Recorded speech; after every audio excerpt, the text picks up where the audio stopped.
प्रेम जगाया बिरह को, बिरह जगाया पीव, पीव जगाया जीव को, वही जीव वही पीव। अगर आपको कोई जब तक थोड़ा सा अपमानजनक व्यंग न कर दे, आप में चेतना नहीं जगेगी, नहीं जगेगी ना। ठीक है, मैं एक उदाहरण देता हूँ आपको। स्पेन सिटी में एक बादशाह हुआ था, उसका नाम था शाह अद्वम।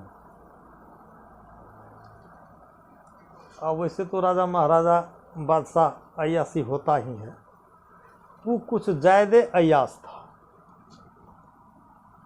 और ज़्यादा अय्यास में भी शायद आपके सुनने से बाहर की बात है, कितना ज़्यादा अय्यास था।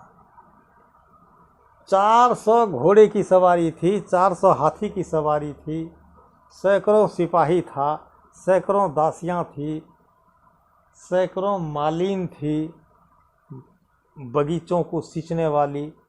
शाम में 2 कुंटल 3 कुंटल सारी मालीन फूल तोड़ के लाती थी।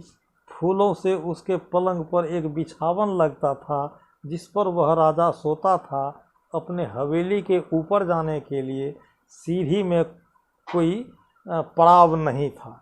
उसके लिए हर एक हम उम्र की लड़कियां और महिला सजाई जाती थी, और उसको पकड़ करके वह बादशाह अपने हवेली में जा करके उस फूल के बिछावन पर सोते थे। इतने बड़े अय्यास बादशाह थे।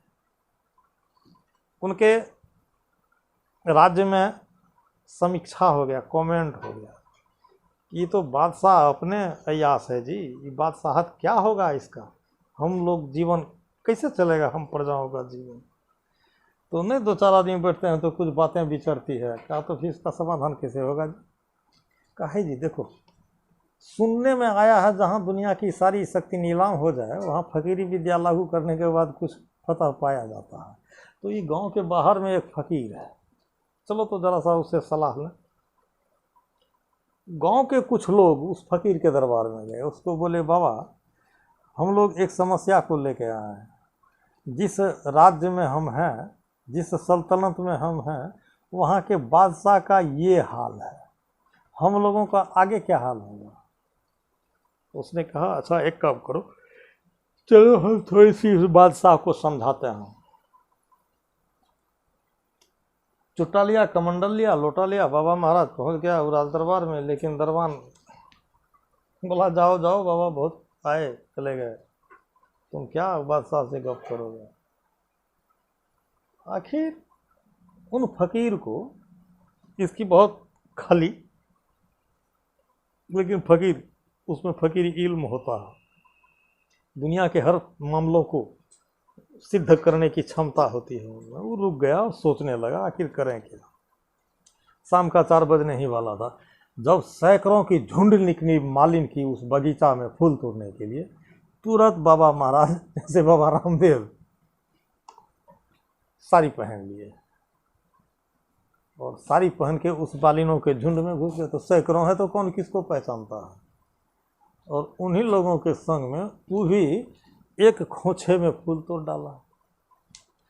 और सारी मालिन जब उसके हवेली में चली थी बिछावन लगाने के लिए, उसके साथ वो भी चले गए। सब कोई बिछावन सेज लगा करके जब चले गए तो ये बाबा महाराज वहाँ रुक गए। तो वो भी सोचते विचारते कहा वाह ये क्या आसन है, ये तो शायद जन्नत में भी संभव नहीं है, थोड़ा सा इस पर सो करके देखें। उस पर सो गया और सोने के बाद तुरंत उन्हें नींद भी आ गई। और नींद आ गई तो उधर बादशाह का टाइम हो गया, आया वहाँ से। देखते ही बादशाह का तो खून का पारा गर्म हो गया, सिर पर चढ़ गया। बस हंटर बगल में लिया, अब 2 हंटर उसको दिया कि कहाँ गया उस फकीर का सारी ये वो। कहा तुमने क्या किया। चोट तो बड़ी कस के लगी, चीखा चिल्लाया तो बहुत।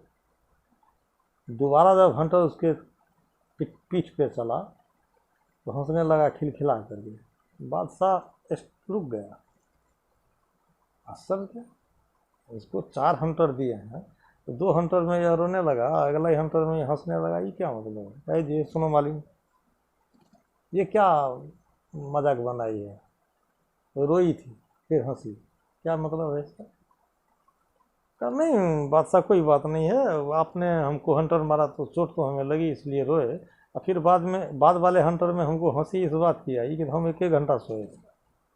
तो 1 घंटे से जब हम गुना भाग करते हैं तो 1 घंटे में 4 हंटर, तो इसमें जो 12 घंटा सोता है उसके हंटर का गुना भाग के तो हमको बड़ी हंसी आई। बादशाह का ये तो गजब की बात है, ये तो फिर उसके गजब का है। अच्छा एक चीज़ बताओ, ये ज्ञान विवेक शिक्षा तुमको कहाँ मिला है जो तुमको बता रहे हैं? क्या ये बगल के गांव में एक फकीर रहता है, उन्हीं के यहाँ जाते हैं ना, वही ये सब शिक्षा देते हैं। ये दुनिया है परीक्षा का घर, अगर इसमें चीट करोगे चोरी करोगे तो फेल करोगे, और नहीं सही में तैयारी करोगे तो पास करोगे। इस दुनिया में जितना दुख उठाओगे आगे की दुनिया में उतना सुख होगा, इसी दुनिया में सारे सुख को लूट लोगे तो अगले दुनिया में दुख होगा। हाँ अच्छा एक बात बताओ, तो कहाँ है वो, किस गांव में है? उस मालिन से, फकीर आवरण में मालिन थे, सारा कुल्लू लिया उसे, और सवेरे उसने यहाँ से अपना सेना सादा चला उस फकीर के कुटिये के तरफ। फकीर तो फकीर था, वो भी सोचा क्यों नहीं इस बादशाह की परीक्षा ले ली जाए। वो क्या क्या तुरंत नकली एक सिक्कर चांदी का सोना का, एक पिलर, 2 बड़ा बड़ा कुत्ता दोनों पिलर में बांध दिया। हाँ नहीं कहता है हीरा हराया कचरे में, वही हो गया। बादशाह जैसे ही उसके कुटिया पर पहुंचता है तो वह कुछ जो पूछने के लिए आया था भूल गया, कुत्ता में भूल गया। ये कहा बाबा एक काम करो ना, अरे ये कुत्ता तुम्हारे कुटिया में शोभा नहीं देता है, ये कुत्ते हमको तू दे दो, ये मेरे राज दरबार के लायक है, क्या तुम इसको रखे हुए बाबा हो ना? तो बात तो आपने सही कहा, लेकिन कुत्ता का मूल्य का बोलो, क्या मूल्य लोगे दोनों कुत्ते का? कहा ऐसा कीजिए ना, कुत्ते से पूछ लो। फिर वहाँ अटका बादशाह, कुत्ते से क्या पूछ लो? कहा नहीं आप पूछ सकते हो, पूछो ना कुत्ते को।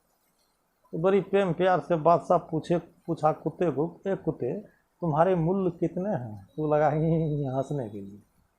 तो फिर रात हंसने वाली बात इसको याद आ गया, ये क्या बात। और दूसरा लगा रोने के लिए। ये रोना हंसना वाली बीमारी तो रात से ही परेशान कर रहा था ना बादशाह को, सब तो इसको छोड़ दिया। उससे पूछा अच्छा कुत्ता बोलो तुम्हारे कितने मूल्य हैं? वो अभी कुत्ता लगा हंसने के लिए ही लगा रोने के लिए। ये अब बीमारी घर कर गया बादशाह। ये हंसने रोने वाली बातें कहाँ से आ जाती? बड़ी प्यार से उस बादशाह से पूछा, बाबा देखिए मुझे रात से ही क्या शनि का 7.5 घेर लिया है। एक तो रात हमने एक मालिन की पिटाई की तो 2 हंटर में रो रही थी और 2 हंटर में हंस रही थी। अब इससे एक बात पूछते हैं तो ये हंस रहा है वो रो रहा है, उससे पूछते हैं तो वो हंस रहा ये रो रहा, इसके मध्य में राज क्या है? हमको थोड़ी सी इस बात को समझाइए। कहा आप नहीं समझे, ये जो है ये बगल में बलख एक शहर है और उसी शहर का ये बादशाह था। अब भूला सब दिन अय्यासियों में, एक बादशाह, 13 बेगम, सैकड़ों दासी, 9 मन फूल का सेज बिछावन। अय्यासी के जिंदगी का ये हाल है, ये कभी खुदा का इबादत नहीं किया, इसीलिए इसका जन्म कुत्ते में हुआ। इससे आधा के पैमाने पर ये भी उसी शहर का बादशाह है। ये बाप है वो बेटा है, उसका भी जन्म इसी कुत्ते में हुआ है। तो इसीलिए ये दोनों अपने कर्मों के पश्चाताप करके रो रहा है। और हंसी क्यों आई? तो इसी का बेटा अभी बलख में बादशाह अद्वम है, उसका क्या हाल होगा, इसीलिए ये कुत्ता हंस रहा था। सज्जनों ये कबीर मंसूर से ली गई एक प्रसंग है। शाही तज के लिया फकीरी, अल्लाह नाम प्यारे का जी, अल्लाह नाम प्यारे का। जिनमुख खाते लुकमा उमदा मिश्री कंद छुहारे का, सो अब शयन करे धरती पर कंकर नहीं बुहारे का। जाके संग कटक तल बादल झंडा न्यारे न्यारे का, सो अब शयन करे धरती पर कंकर नहीं बुहारे का। यही बिरह का बाण लगा उस बलख के बादशाह अद्वम को, और वापस उन्होंने अपने दरबार में नहीं जा करके उसी फकीर के चरणों में गिर गया। कहा आत्मज्ञान यहाँ है, त्याग यहाँ है। इसी बिरह पे सज्जनों भगवान महावीर हुए, बुद्ध हुए, कबीर हुए, ये सब सारे संत जितने भी आपके इतिहास में आ रहे हैं सबको यही चोट सताई, और चोट सता सता के सब अपने अपने जगह को छोड़ करके अपने उस जगह